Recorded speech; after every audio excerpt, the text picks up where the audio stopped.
സംസ്ഥാനത്ത് 2025 വർഷത്തിലെ ഈസ്റ്റർ, റംസാൻ, വിഷു പ്രമാണിച്ചുള്ള ആനുകൂല്യ വിതരണങ്ങൾ ആരംഭിച്ചു. ബജറ്റ് പ്രഖ്യാപനവും വരാൻ പോകുന്ന തിരഞ്ഞെടുപ്പുകളും മുൻപിൽ കണ്ടുകൊണ്ടാണ് കുടിശ്ശികയിൽ കൂടുതൽ തുക അനുവദിച്ചിരിക്കുന്നത്. ആദ്യഘട്ടത്തിൽ നാളെ മുതൽ 26.6 ലക്ഷത്തോളം വരെ ബാങ്ക് അക്കൗണ്ട് നമ്പറുകൾ നൽകിയിട്ടുള്ള ആളുകൾക്ക് തുക കൈമാറും. അതിനുശേഷം കൈകളിലേക്കുള്ള വിതരണം സഹകരണ സംഘം ഉദ്യോഗസ്ഥർ വഴി ആരംഭിക്കും. ഏപ്രിൽ മാസം മുതൽ പുതിയ സാമ്പത്തിക വർഷത്തിൽ വിതരണം ആരംഭിക്കുന്നതിന്റെ ഭാഗമായി പെൻഷൻ ഗുണഭോക്താക്കളുടെ വിവരങ്ങൾ വിവിധ തദ്ദേശ സ്വയംഭരണ സ്ഥാപനങ്ങളിൽ നിന്നും ശേഖരിക്കുന്നതിനുള്ള നടപടികൾ സംസ്ഥാന സർക്കാരിന്റെ ഭാഗത്തു നിന്നും ആരംഭിച്ചു.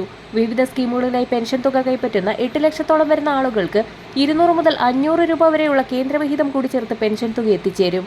50 വയസ്സ് കഴിഞ്ഞ അവിവാഹിതകൾക്കുള്ള പെൻഷൻ, ഇന്ദിരാഗാന്ധി ദേശീയ ഭിന്നശേഷി പെൻഷൻ, ഇന്ദിരാഗാന്ധി ദേശീയ വിധവാ വാർദ്ധക്യകാല പെൻഷൻ, കർഷക തൊഴിലാളി പെൻഷനുകൾ, സർക്കാർ ജീവനക്കാർക്കുള്ള ക്ഷാമബത്ത ക്ഷാമാശ്വാസ കുടിശ്ശിക, വിവിധ ക്ഷേമനിധി ബോർഡുകൾ വഴിയുള്ള പെൻഷൻ, നിർമ്മാണ തൊഴിലാളി മേഖലകളിലുള്ള പെൻഷൻ എന്നിവയും വിതരണം ചെയ്യും.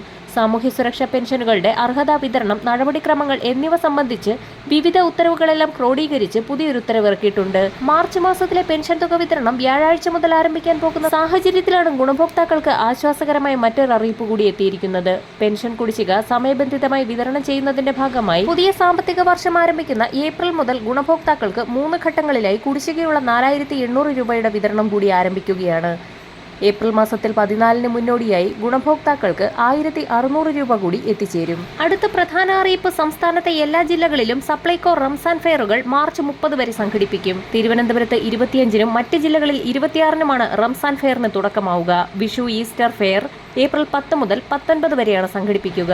ഗുണഭോക്താക്കൾക്ക് സബ്സിഡി ഇനത്തിൽ 13 ഭക്ഷ്യക്കിറ്റിന് പുറമെ 40-ലധികം ബ്രാൻഡഡ് നിത്യോപയോഗ സാധനങ്ങൾക്ക് വിലക്കുറവും പ്രത്യേക ഓഫറുകളും റംസാൻ ഫെയറിൽ ലഭ്യമായിരിക്കും. സപ്ലൈകോയുടെ സ്വന്തം ബ്രാൻഡായ ശബരി ഉൽപ്പന്നങ്ങൾക്കും വിലക്കുറവ് മാർച്ച് 30 വരെ നൽകും. 13 സബ്സിഡി സാധനങ്ങൾക്ക് പുറമെ മറ്റുൽപ്പന്നങ്ങൾ ഏകദേശം 15 മുതൽ 45% വരെ വില കുറച്ച് നൽകും. 285 രൂപ വരെ മാർക്കറ്റിൽ വിലയുള്ള വെളിച്ചെണ്ണ 235 രൂപയ്ക്ക് സപ്ലൈകോ നൽകും. ഇതോടൊപ്പം തന്നെ 85, 120 രൂപ വില വരുന്ന ബിരിയാണി അരി സപ്ലൈകോ യഥാക്രമം 65, 94 രൂപയ്ക്ക് നൽകും. ഇതിനു പുറമെ സവാള, ചെറിയ ഉള്ളി, വെളുത്തുള്ളി ഇവയ്ക്കെല്ലാം വിലക്കുറവുണ്ട്. അതിനാൽ തന്നെ പൊതുജനങ്ങൾ പരമാവധി സപ്ലൈകോ സംഘടിപ്പിക്കുന്ന ഫെയറുകളുടെ സേവനം ഉപയോഗപ്പെടുത്തണമെന്നും മന്ത്രി വ്യക്തമാക്കി. വരും മണിക്കൂറുകളിലെ സർക്കാർ അറിയിപ്പുകൾക്കായി ചാനൽ സബ്സ്ക്രൈബ് ചെയ്യാൻ മറക്കാതിരിക്കുക.